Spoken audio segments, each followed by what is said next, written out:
Olá, amigos da Rede CNT, uma rede da família Martinez. Estamos de volta para mais um Jogo do Poder. Eu recebo hoje aqui Juliano Araújo, que é presidente do Coesos. O Coesos é a coalizão não fracking do Brasil.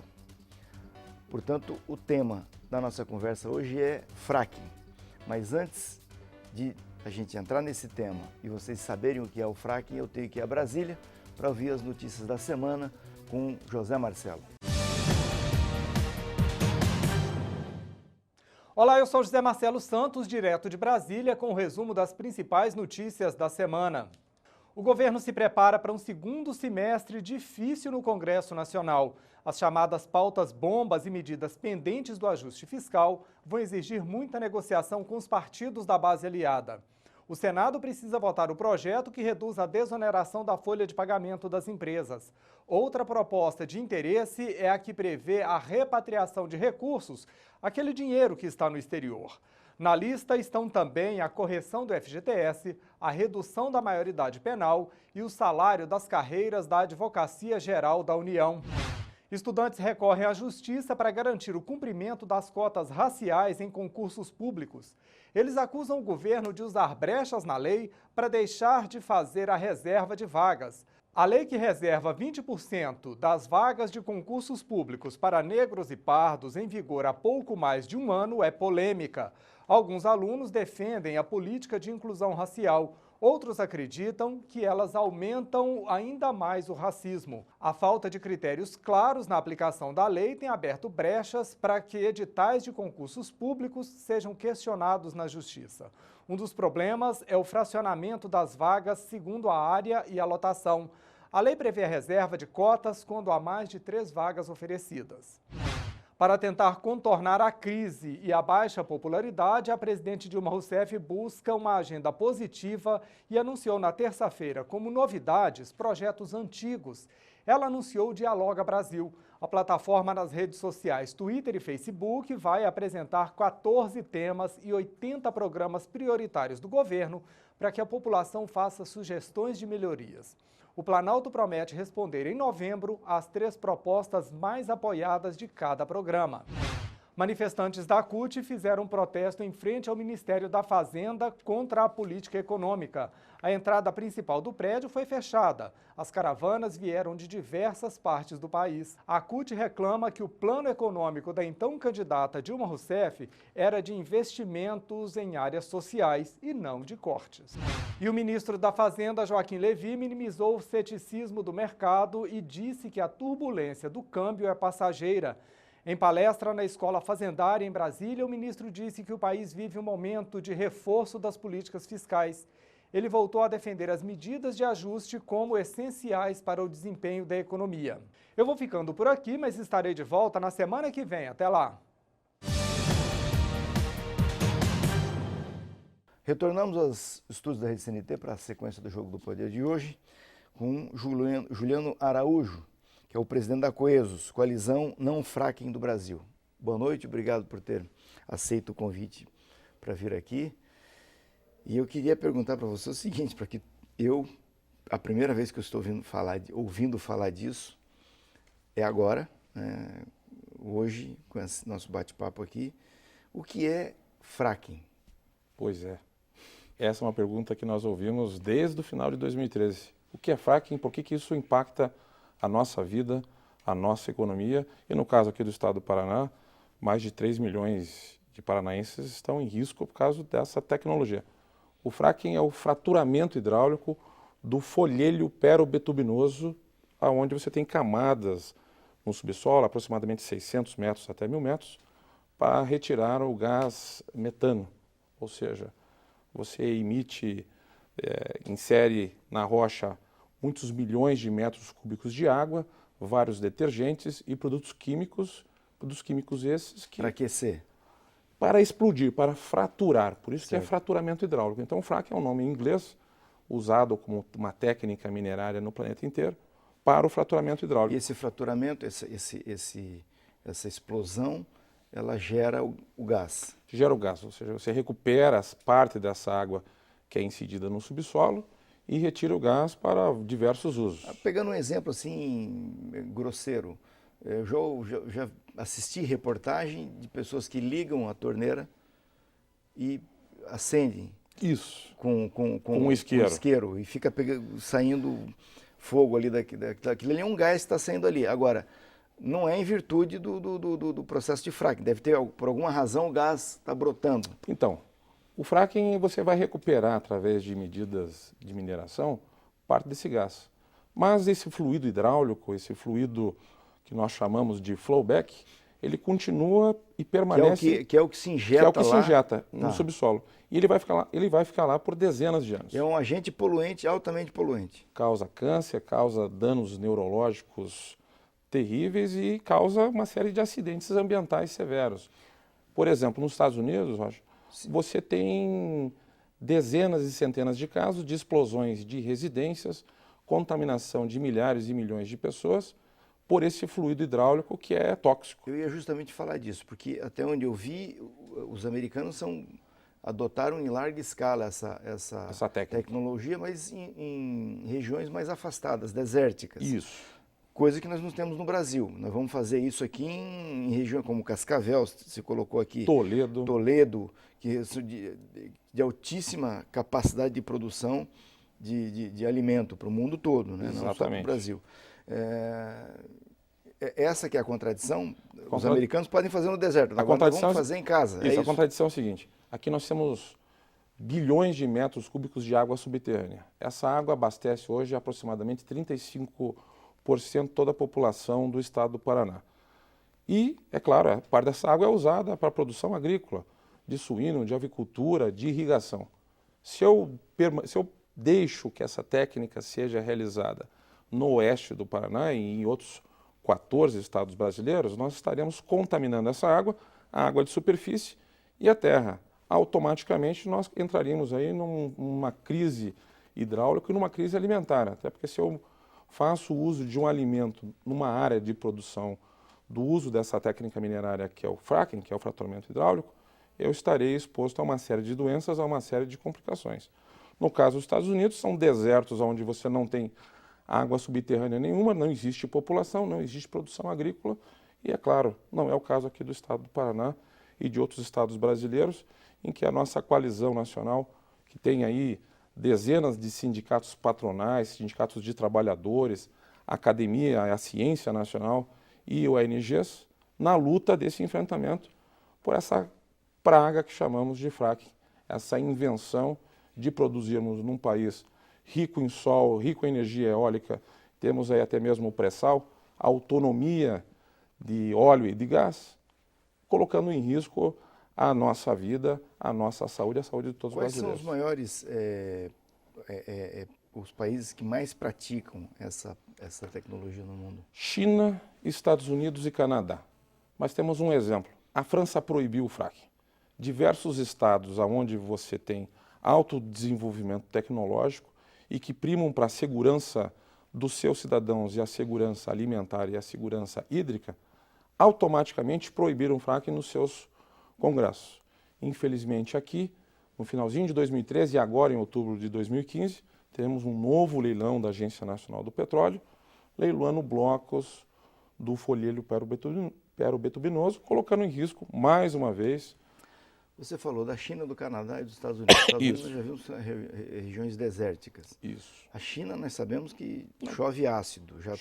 Né? Não cumpre norma ambiental nenhuma. No Canadá, isso também é em regiões inóspitas? Em regiões das rochosas, onde você tem lá mais de 1.000 quilômetros de distância de populações ou de centros de produção agrícola e industrial. Até porque o processo da exploração do gás metano do folheto perobetubinoso, você consome grandes quantidades de água. Vemos a crise agora no estado de São Paulo, onde você não tem água na torneira. E daí você vai ter, no caso do fracking, a água pegando fogo. Porque a água é parte do processo de químico. Isso. 99% do que é incidido no subsolo é água, ou seja, tem um grande concorrente do uso. A água é que leva o produto químico, é isso? Isso. É o agente principal. Eu vou ter que chamar um intervalo e volto na sequência para esse importante bate-papo com Juliana Araújo. Daqui a pouquinho. De volta aos estudos da Rede CNT, no Jogo do Poder, com Juliano Araújo, coordenador nacional da Coesos. Bom,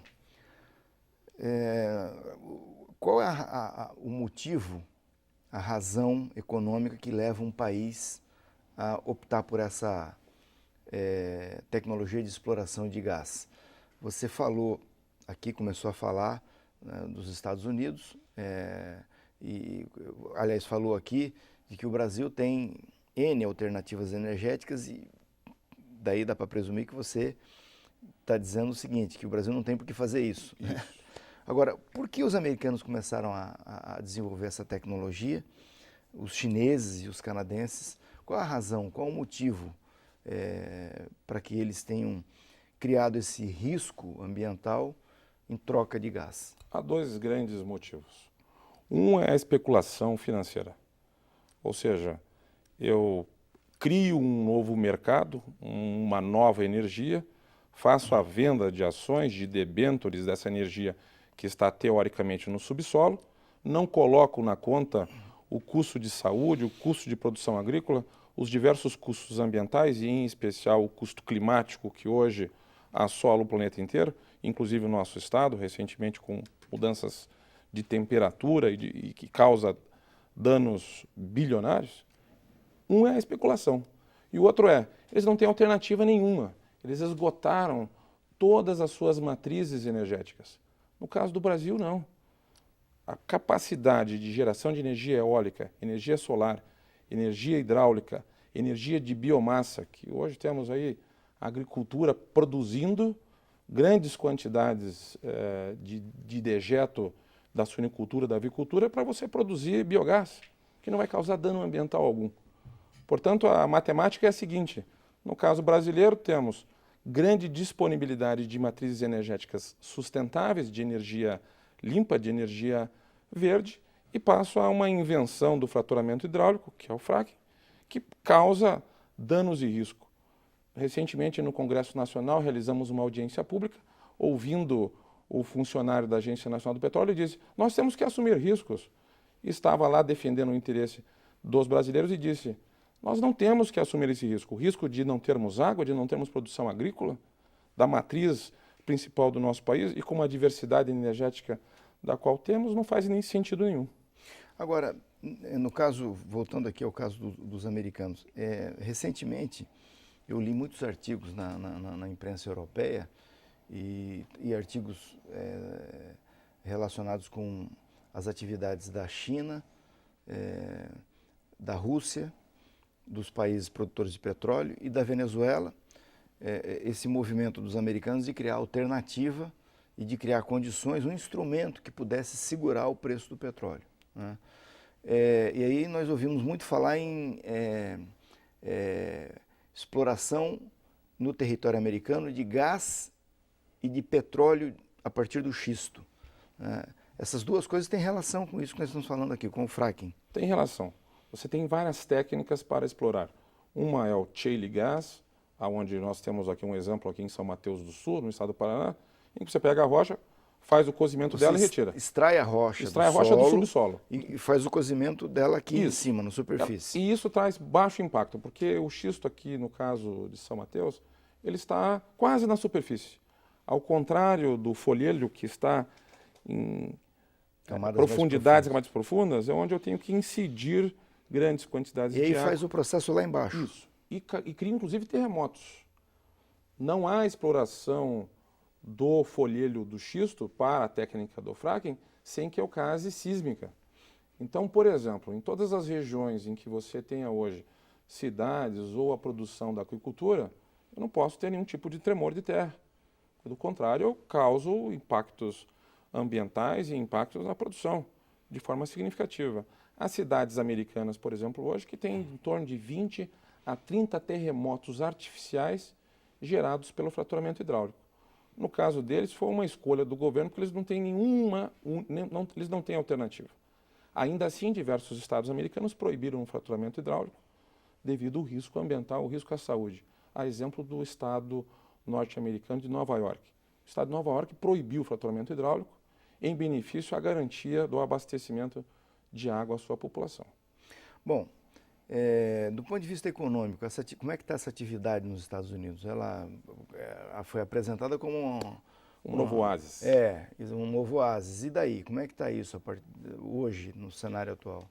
O oásis fictício que foi vendido nos Estados Unidos, em torno de 2.000 empresas americanas adentraram nessa aventura do fracking. Passado alguns anos, quase 1.000 empresas do fraturamento hidráulico já faliram.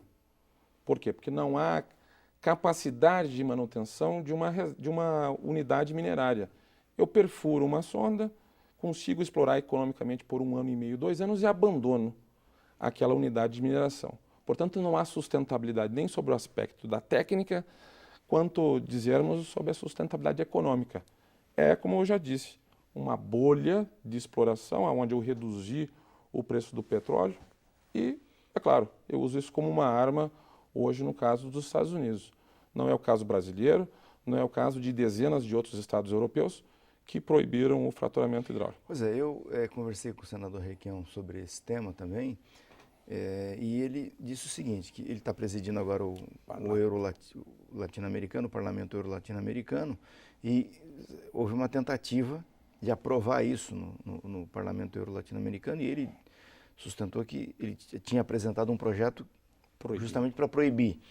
E o projeto dele desapareceu e apareceu de uma parlamentar alemã aprovando. E aí ele conseguiu segurar, não deixou acontecer isso lá. O que é isso? Os europeus querem fazer aqui algo que eles não fazem lá, isso? Isso. É o canteiro da sujeira. Ou seja, eu contamino solo e água de países mais pobres, me beneficio dessa energia teoricamente mais barata, e deixo o problema para aqueles que o fizeram. A exemplo do que acontece hoje em Neuquén, na Argentina. Milhares de acres de terras produtivas, de maçãs e de vinhedos, hoje não podem mais ser vendidas para ninguém. Ou seja, eu tenho aí uma arma sob o aspecto alimentar e da água, porque eu não faço com que essa população não tenha mais água para beber, nem animais para realizarmos a descentação da produção, e, por outro lado, não consigo mais produzir alimentos para consumir e lá ou é uma para região explorar. que se produz vinho e maçã, né? Exatamente. Itaqui é muito próximo ao estado do Paraná. Não está longe não. Mas qual é o efeito disso sobre... Você deu um exemplo aqui da maçã. Como é que é? Hoje, você tem, no caso desses gases tóxicos, você contamina o fruto, a semente ou qualquer produção agrícola. Se eu me abastecer desse alimento, eu vou me contaminar. Sim.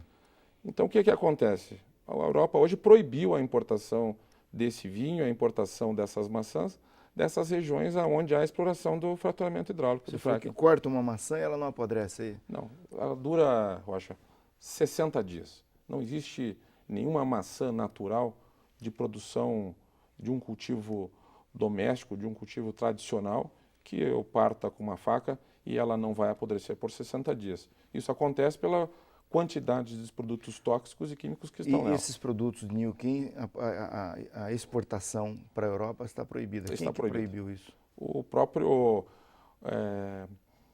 regime de segurança alimentar e de meio ambiente europeu. Ou seja, ele permite fazer isso em outros estados, em outros países, mas não deixa que o alimento que lá é produzido seja importado para o consumo dos seus cidadãos. Bom, eu vou ter que chamar mais um intervalinho e na sequência a gente volta para arrematar esse bate-papo com Juliana Araújo, daqui a pouquinho.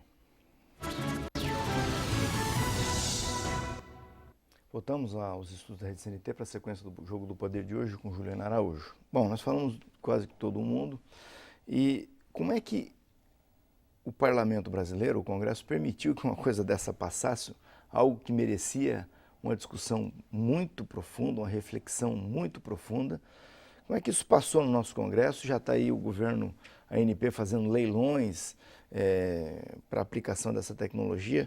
No Paraná, por exemplo, Toledo e Cascavel,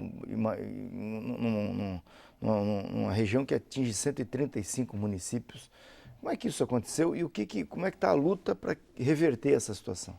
Aconteceu no silêncio da noite, onde nenhum paranaense, nenhum brasileiro foi informado disso. Para você ter uma ideia, quando fizeram uma audiência pública para informar a todos nós, tinham lá 60 e poucas pessoas. Uma vergonha. Há quase 2 anos, a Coalizão Não Fracking Brasil tem se unido informando a população, as cidades, os vereadores, os prefeitos, os agricultores do risco em que sofremos. Criamos uma campanha, onde temos um site que é www.nãofrackingbrasil.com.br, onde todo cidadão pode se informar e se engajar nessa grande batalha, nessa campanha contra as mudanças climáticas e contra o fracking, porque ele causaria impactos irreversíveis à vida de todos nós. Mas sobre o Congresso, vamos lá batendo de porta em porta de cada congressista nesses últimos 2 anos. A cada um susto. Mas eu não sabia disso. Eu, como representante do povo no meu estado, não sabia disso. Então, houve uma apresentação de um projeto de lei, de uma PL, pelo deputado federal Sarney Filho, do Partido Verde, em que encaminhou a moratória por 5 anos. Na semana passada, há poucos dias, tivemos uma grande vitória. Estivemos lá defendendo o não fracking ao Brasil e conquistamos aí a primeira vitória no Congresso Nacional em que a Comissão de Meio Ambiente proibiu. Porém, essa vitória, nós temos ainda outras 4 comissões que será avaliado a moratória por 5 anos ou a sua proibição. Portanto, o engajamento da população, de cada vereador que nos ouve, de cada cidadão paranaense que nos ouve a sua cidade pode criar um projeto de lei municipal proibindo o fracking no seu município. Como é que está no Paraná isso, essa caminhada? No Paraná nós tivemos exemplos como o de Toledo, onde 35 mil pessoas foram às ruas de todas as classes sociais, do trabalhador, do empresário, do padre, do pastor, das mães, das crianças unidas, porque perceberam e foram informados por nós, pela coalizão, pelos riscos à sua saúde, pela produção, pela história de todos aqueles que trabalharam na terra. Portanto, vários municípios paranaenses já proibiram, os 123, 135 municípios que pode haver a exploração do fracking, 5 hoje já proibiram por apresentação de um projeto de lei municipal. Aqui no Paraná? Aqui no Paraná, 5 municípios. Cascavel e Toledo? Cascavel, Toledo, Foz do Iguaçu, Guaíra e Santa Bárbara do Oeste. Até parabenizamos a todos os vereadores, a população desses municípios que se engajaram junto conosco nessa marcha, nessa luta contra o fracking. O setor produtivo paranaense está engajado nisso? Está consciente dos riscos dessa aplicação dessa tecnologia? Claro, o setor agrícola do Paraná vê o fracking como um risco, não ao seu negócio, mas um risco à própria existência da economia paranaense. E estão conosco, são absolutamente contrários. Numa andança recente, nos últimos meses, por Roma, tivemos um encontro com o Papa Francisco, a qual ele segurou a nossa bandeira do não fracking.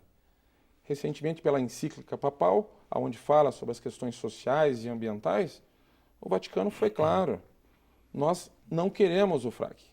E quando vamos fazer algumas leituras dos livros sagrados, do livro santo da Bíblia, onde diz de rios de fogo, de terras queimando, o fracking traduz exatamente isso. Ou seja, eu coloco fogo na água e eu elimino a capacidade da nossa produção.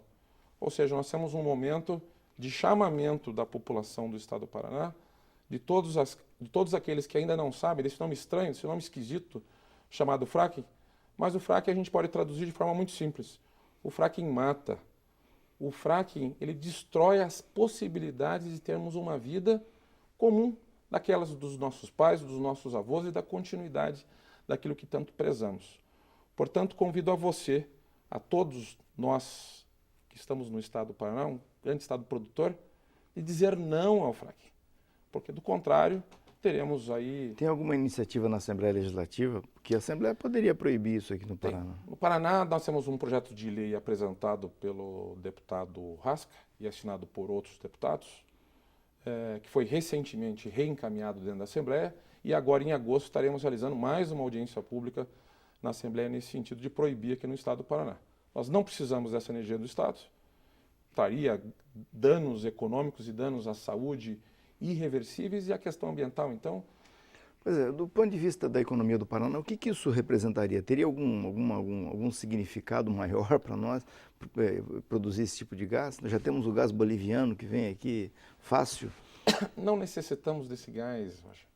Hoje o biogás que poderíamos produzir em conjunto com o setor agrícola do Estado seria suficiente para nos abastecermos na sua totalidade. Ele já está lá, o investimento é baixo, ele é pequeno. O fraturamento hidráulico, o fracking, é uma enganação. Fui nos Estados Unidos, fui no Canadá, fui na Argentina, retornei ontem da Espanha num encontro internacional contra o fracking de diversas lideranças e vemos aí aquilo que acontece em diversos países. E os resultados são terríveis aqueles que estão explorando. Não só sobre o aspecto agrícola, sobre o aspecto de saúde, mas de encerrar qualquer possibilidade de vida. Ok, muito obrigado, Juliano Araújo. Boa sorte na caminhada, conte conosco. Obrigado. Aqui. Faço um apelo à Assembleia Legislativa do Paraná e ao governador Beto Richa para que reflitam sobre isso e vamos caminhar para proibir essa coisa aqui no nosso estado. Vocês que estiveram conosco até agora, muitíssimo obrigado, um grande abraço. Vamos falando durante a semana pelo www.jogodopoderparaná.com.br e no próximo domingo eu estou de volta para mais um Jogo do Poder aqui.